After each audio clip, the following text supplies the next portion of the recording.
حضور کی ہر خصلت، حضور کی سیرت کا ہر عنوان خوبصورت ہے۔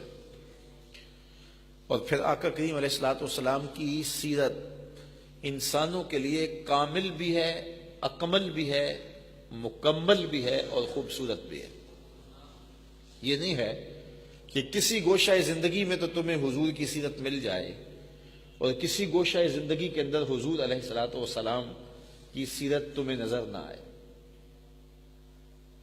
اگر باپ ہونے کی حیثیت سے دیکھنا چاہتے ہو تو سیدہ فاطمہ تو زہرا کے بابا کو دیکھ لو کہ بیٹی سے کتنا پیار کرتے ہیں، اور اگر بیٹا ہونے کی حیثیت سے دیکھنا چاہتے ہو تو پھر حضرت آمنہ کے فرزند کو ابوا کی وادی میں کھڑا ہوا اپنی ماں کو یاد کرتے ہوئے دیکھو، اور اگر شوہر ہونے کی حیثیت سے دیکھنا چاہتے ہو تو حضرت عائشہ صدیقہ سے پوچھو اور حضرت خدیجۃ الکبریٰ سے پوچھو۔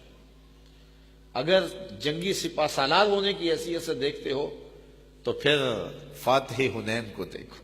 تو جس بھی عنوان سے دیکھو گے آپ کو حضور کی سیرت مکمل نظر، نجی زندگی سے لے کے سیاسی زندگی تک، گھریلو زندگی سے لے کے جنگی زندگی تک، ہر عنوان حضور کا خوبصورت ہے۔ کسی شخص کو اصلی حالت میں دیکھنا ہو کہ وہ کیسا ہے تو یہ معیار بھی حضور نے خود دیا۔ خیرکم خیرکم لأہلہ وانا خیرکم لأہلی، تم میں سے بہتر وہ ہے جو اپنے اہل خانہ کے ساتھ بہتر ہے، اور میں تم میں سب سے زیادہ اپنے اہل خانہ کے ساتھ بہتر ہوں۔ کیونکہ یہاں آ کر کسی شخص کا پتہ چلتا ہے۔ کچھ لوگ دوستوں کے ساتھ بڑے خوبصورت انداز سے پیش آتے ہیں، کاروبار میں اگر ان کو دیکھو تو بڑے اچھے کاروباری ہوتے ہیں، لیکن اگر وہی شخص گھر آتا ہے تو گھر آ کے فرعون بن جاتا ہے۔ تو دوستوں کے ساتھ رویہ اچھا ہے، رشتہ داروں کے ساتھ رویہ اچھا ہے، کاروباری حضرات کے ساتھ رویہ اچھا ہے، لیکن جب بیوی کے پاس آیا تو وہاں ایک عجیب صورت بن جاتی ہے۔ تو کسی شخص کو دیکھنا ہو کہ وہ اپنی اصلی حالت میں کیا ہے، اس کا اندر کھل کے کیسے سامنے آتا ہے، تو اس کو دیکھا جائے کہ وہ اپنے اہل خانہ کے ساتھ رویہ کیسا رکھتا ہے۔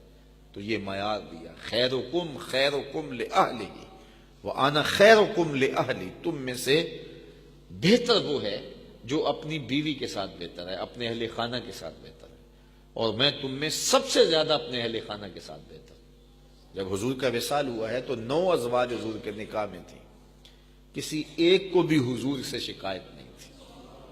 یہ چھوٹی بات نہیں ہے۔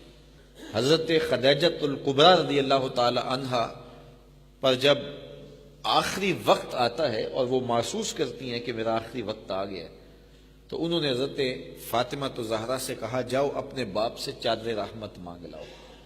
تو وہ حاضر خدمت ہوئی، تو حضور نے ارشاد فرمایا اے فاطمہ اپنی ماں سے پوچھو کہ چادر کیا کرنی ہے۔ تو وہ پوچھنے آئیں تو حضور بھی پیچھے آ گئے۔ تو سیدہ کا بدن بخار سے تپ رہا تھا، عرض گزار ہوئی حضور مجھے لگتا ہے یہ بخار جان لیوا ثابت ہوگا، میں نے چادر اس لیے منگوائی ہے کہ اس چادر سے مجھے کفن دیا جائے۔ اندھیروں میں بیٹھ کے عقیدے نہ گھڑا کریں، عقیدے وہی رکھا کریں جو نبی کے گھر والوں کے۔ سیدہ خدیجۃ الکبریٰ کا عقیدہ یہ ہے حضور کے بدن سے چھوئی ہوئی چادر کفن کو مل جائے تو بخشش کی ضمانت ہے۔ تو کہا حضور میں نے چادر اس لیے منگوائی ہے کہ اس چادر سے مجھے کفن دیا جائے۔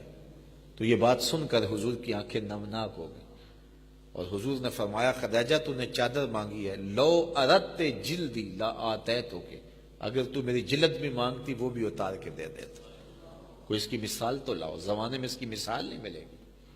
تو یہ حضور علیہ الصلوۃ والسلام کی سیرت کا وہ عنوان ہے جس کو ہم اپنی معاشرت کی خوبصورتی کے لیے برت کر کے اپنی زندگی کی تلخیوں کو مٹا سکتے ہیں۔